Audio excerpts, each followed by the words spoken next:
ভাইয়া তোমাদেরকে যেভাবে গাইডলাইনগুলো দিলাম এগুলো ভালো মতো ফলো করো, ইনশাল্লাহ চট্টগ্রাম বিশ্ববিদ্যালয়ের এগ্রি নিয়ে তোমার কোনো চিন্তা থাকবে না। এরপরে বাকি কি রইলো? রাজশাহী বিশ্ববিদ্যালয়, তাই না? এটাও ইনশাল্লাহ তুমি ক্র্যাক করতে পারবা। এখন রাজশাহী বিশ্ববিদ্যালয়ে কিন্তু অনেক বেশি প্রশ্ন, কারণ এখানে শিফট অনেক বেশি, সেটা প্রশ্ন ব্যাংক পড়া তোমার জন্য খুব টাফ। কিন্তু তুমি কিন্তু সময় পাচ্ছ, খেয়াল করে দেখো যে আমরা যে টাইমলাইনগুলো সেট করছি সেটার মধ্যে ফেজ 3-তে আছে কিন্তু রাজশাহী ইউনিভার্সিটি প্রিপারেশন। সেটা তুমি সময় কত পাচ্ছ? 3 জানুয়ারি থেকে শুরু করে 16 জানুয়ারি পর্যন্ত, অর্থাৎ মাঝখানে কিন্তু তুমি প্রায় 12 দিন সময় পাচ্ছ রাজশাহী বিশ্ববিদ্যালয়ের প্রিপারেশন নেওয়ার জন্য। তো এইটা যদি তুমি একা একা পড়তে যাও তুমি পারবা, কিন্তু এখানকার ফিজিক্স প্রশ্ন কিন্তু একটু টাফ করে।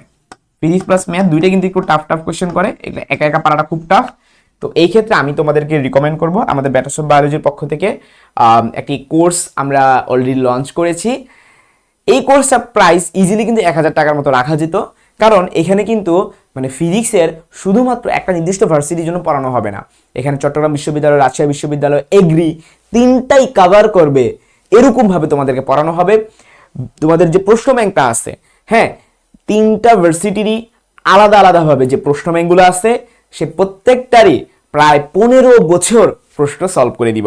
এই পুরো কোর্সে তোমরা 1500+ এমসিকিউ সলভ পেয়ে যাবা। এটার কোর্স ফি মাত্র 199 টাকা, যদি তোমরা 22শে ডিসেম্বরের মধ্যে ভর্তি হও। 22 ডিসেম্বরের পরে কিন্তু এই কোর্স প্রাইসটা 450 হয়ে যাবে, অর্থাৎ এটা অরিজিনাল প্রাইস হচ্ছে 450। আমরা এখন ডিসকাউন্ট রেখেছি, ডিসকাউন্টের প্রাইসে 199 টাকা তোমরা ভর্তিতে পারো। এখানে কি পড়ানো হবে ভাইয়া?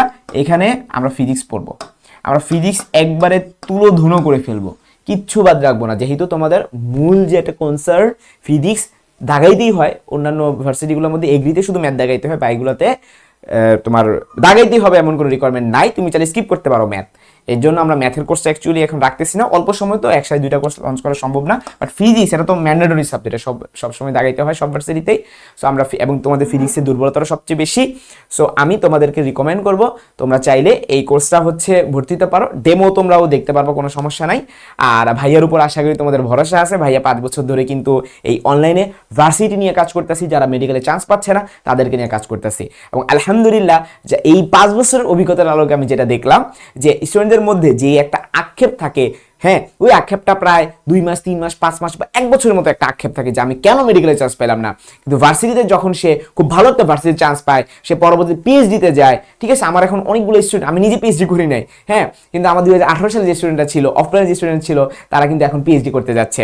হ্যাঁ, এই গত প্রায় 1 সপ্তাহ আগে নাফিস, আমার 2018 সালের স্টুডেন্ট, ও এখন অস্ট্রেলিয়াতে যাচ্ছে পিএইচডি করতে। মানে আমি নিজেও অবাক, আমি কতটুকু একটা মানুষ যে আমার স্টুডেন্ট যাচ্ছে পিএইচডি করতে, এটা খুবই গর্বের একটা ব্যাপার। ও কিন্তু আসলে মেডিকেল জন্য প্রিপারেশন নিয়েছিল, বাট তার হয় নাই, সে পরবর্তী নোয়াখালী বিজ্ঞান প্রযুক্তি থেকে পড়াশোনা করেছে।